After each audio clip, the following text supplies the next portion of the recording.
वर्नारव channel पर आप सबका स्वागत है। बच्चों, जैसा कि आप सब जानते ही होंगे कि नए शब्दों की रचना करने के लिए हम लोग संधि, समास, उपसर्ग या प्रत्यय का प्रयोग करते हैं। इसी संदर्भ में आज का हमारा जो विषय है वह है व्यंजन संधि। व्यंजन यानी कॉन्सोनेंट्स यानी क, ख, ग से लेकर स, ह तक के जो वर्ण हैं उन्हें ही व्यंजन कहा जाता है। तो व्यंजन का व्यंजन से या फिर किसी स्वर से मेल होने पर जो परिवर्तन होता है, जो नया शब्द बनता है, उसे ही व्यंजन संधि कहा जाता है। जैसे उत जोड़ डयन, त या द का मेल जब ड या ढ से होता है तो त द के बदले में ड ही बन जाता है, इसलिए त का यहाँ बन गया ड और डयन साथ में जुड़ गया तो शब्द बन गया उड्डयन। उड्डयन का अर्थ होता है उड़ान। तो चलिए अब व्यंजन संधि के कुछ और नियम देख लेते हैं। यदि किसी भी वर्ण के पहले वर्ण यानी क, च, ट, त, प का मेल किसी स्वर से या वर्ग के तीसरे चौथे वर्ण से या फिर य, र, ल, व में से किसी वर्ण से हो तो वर्ग का पहला वर्ण यानी क, च, ट, त, प अपने ही वर्ग के तीसरे वर्ण यानी ग, ज, ड, द, व में परिवर्तित हो जाता है। जैसे सत जोड़ वाणी।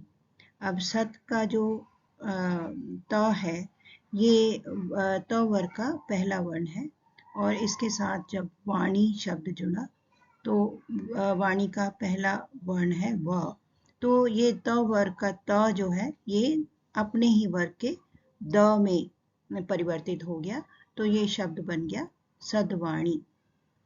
इसी तरह दिक जोड़ अंबर, इसमें क वर्ग का पहला वर्ण क है और इधर स्वर के साथ इसका मेल हो रहा है, इसलिए क जो है ये ग में कन्वर्ट हो जाएगा तो शब्द बन जाएगा दिगंबर। इसी तरह बृहत रथ, त वर्ग का त और ये बन गया द में बदल गया और शब्द बन गया बृहद रथ, बृहद रथ। फिर है अप जोड़ ज, अप प वर्ग का पहला वर्ण है और ये ब में कन्वर्ट हो जाएगा क्योंकि ये बिना स्वर का है और उधर भी बिना स्वर का ब लग जाएगा। फिर है सत गुरु और त का उधर बन गया द तो ये शब्द बन गया सदगुरु। वाक ईश, क का बन गया ग तो बन गया शब्द वागीश। सत जोड़ आचार, आचार का अ द में जुड़ गया तो शब्द बन गया सदाचार। इसी प्रकार उत जोड़ घाटन से शब्द बना उद्घाटन। वाक धारा, का बन गया गा तो शब्द बना वागधारा। सत जोड़ आनंद से बना सदानंद। अब कुछ शब्दों के संधि विच्छेद करके देख लेते हैं। तो पहला हुआ दिगंत। जैसा कि आपको संधि करते समय पहला वर्ग का पहला वर्ण जो है वो वर्ग के तीसरे में बदल गया था, तो अब इसका उल्टा होगा। जो तीसरा वर्ण है वो वर्ग के पहले वर्ण में कन्वर्ट हो जाएगा। तो दिगंत में से इसलिए ग का बन गया क बिना स्वर का, तो ये बन गया दिक और इसके बाद इसमें अ और त बचा, अंग और त बचा तो ये बन गया अंत।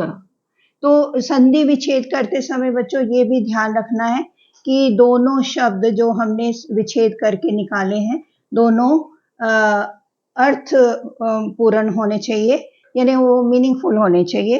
इस बात का भी ध्यान रखना है। उसके बाद आता है तदनुसार।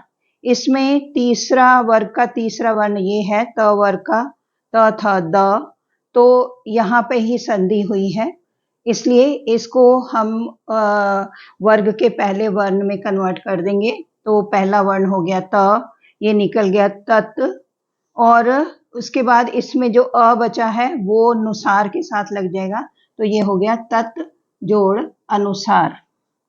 इसी तरह षडानन, इस ड पे संधि हुई है, तो ड क्योंकि ट वर्ग का है, तो ये इसका पहला वर्ण हो गया ट, ये बन गया षट, और उसके बाद आ न आनन बन गया षट जोड़ आनन। इसी तरह ये तदिच्छा में वर्ग का तवर्ग का जो तीसरा वर्ण है द, इसलिए द का कन्वर्ट किया तो ये बन गया तत जोड़, इसमें क्योंकि ई स्वर जोड़ा हुआ है तो ई को निकाला और ई इसके साथ च छ के साथ जोड़ा तो ये शब्द बन गया इच्छा। इसी तरह जगदीश, ये द में संधि हुई है, तो द का पहला वर्ण बन गया त वर्ग का पहला वर्ण हो गया त। जगत, ईश, जगत निकाल के बाकी ई बचा था और श, तो ये दूसरी तरफ चला जाएगा, जगत जोड़ ईश। इसी तरह सदुपयोग में संधि हुई है, इसमें त को निकाला, सत हो गया और फिर उ बचा और उसको हमने दूसरी तरफ ले लिया, सत जोड़ उपयोग।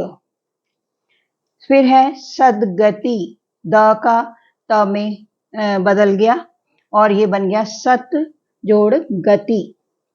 फिर दिग्गज, यहाँ पे संधि हुई है, इसलिए ग जो है क वर्ग का तीसरा वर्ण है, तो ये ग तीसरा वर्ण जो बन गया पहले वर्ण में कन्वर्ट हो गया, तो बन गया दिक, और दूसरी तरफ बाकी जो पार्ट है वो चला गया गज।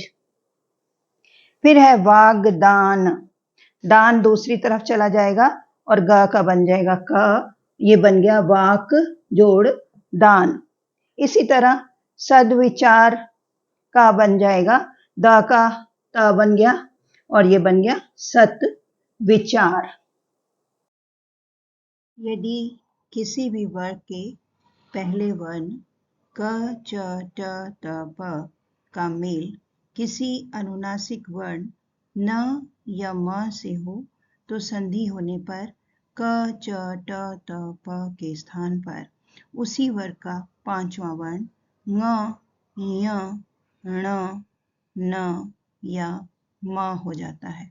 इन सबके नीचे हलंत होगा, ण, य, न और माँ के नीचे, जैसे वाक जोड़ मैं इज इक्वल टू वांग्मय।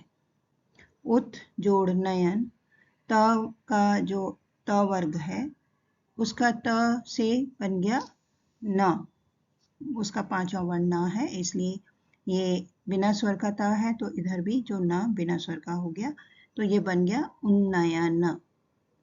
फिर है षट मुख, षट का ट का पांचवा वर्ण हो गया ण और ये बन गया क्षणमुख। इसी तरह अप जोड़ मैं, प वर्ग का पांचवा वर्ण म, तो ये बन गया अम्मय। सो नीचे सबके पांचवें वर्ण दर्शाए गए हैं। तो अब हम लोग कुछ शब्दों का विच्छेद करके देख लेते हैं। जैसा कि अभी आप लोगों ने संधि करते हुए ये सीखा है कि वर्ग का पहला वर्ण यानी क च ट त प यदि किसी अनुनासिक वर्ण यानी न और म के साथ मेल उसका होता है, तो जो वर्ग का पहला वर्ण है ये अपने ही वर्ग के पांचवें वर्ण में कन्वर्ट हो जाता है। जैसे क वर्ग का पहला वर्ण है क और पांचवा वर्ण है ङ। तो अब क्योंकि हम विच्छेद कर रहे हैं तो उसका उल्टा करेंगे हम लोग, जो वर्ग का पांचवा वर्ण है उसको हम उसी वर्ग के पहले वर्ण में कन्वर्ट कर देंगे। तो ङ जो है क वर्ग का पांचवा वर्ण है, तो इसके स्थान पर अब वर्ग का पहला वर्ण आ गया क। तो यहाँ पे संधि हुई है, तो इसलिए ये वर्ण जो है ये यहाँ पे आ गया क, दिक्, ङ के बदले क जुड़ गया तो ये बन गया दिक्, और इधर वाला शब्द जो है वो साथ में जुड़ गया, दिक् जोड़ नाथ। ना क्योंकि अनुनासिक वर्ण है इसलिए एज इट इज ये नाथ का नाथ ही इधर आ गया। उसी प्रकार ये है चिन्मय, यहाँ पे संधि हुई है न, तो न जो है त वर्ग का पांचवा वर्ण है, तो इसको हमने कन्वर्ट करना है वर्ग के पहले वर्ण में। त वर्ग का पहला वर्ण है त, तो ये बन गया न के बदले त बन गया, तो ये शब्द बन गया चित्त और जोड़ मैं को एज इट इज साथ में लिख दिया। उसके बाद अंजनाश, अंजनाश, ये य जो है ये च वर्ग का पांचवा वर्ण है, च वर्ग का, तो यहाँ पे य के स्थान पर च आ गया। इसमें हलंत जरूर लगाना है, नहीं तो ये व्यंजन संधि नहीं कहलाएगी, क्योंकि व्यंजन जो होता है वो बिना स्वर का ही होता है, इसलिए च के नीचे हलंत लगाया, अज जोड़ नाश। फिर क्षण मास, ण जो है ट वर्ग का पांचवा वर्ण है, इसलिए ण के बदले आ गया ट, षट हलंत लगाया, षट जोड़ मास। इसी तरह सन मार्ग, न जो है त वर्ग का पांचवा वर्ण है, न के बदले यहाँ आ गया त, सत जोड़ मार्ग। तो बच्चों आज के लिए बस इतना ही। मुझे उम्मीद है व्यंजन संधि के ये दो नियम आपको अच्छी तरह से समझ में आ गए होंगे। आप सबको मेरी शुभकामनाएं। वर्णारव चैनल को सब्सक्राइब कर दें। धन्यवाद। जय हिंद।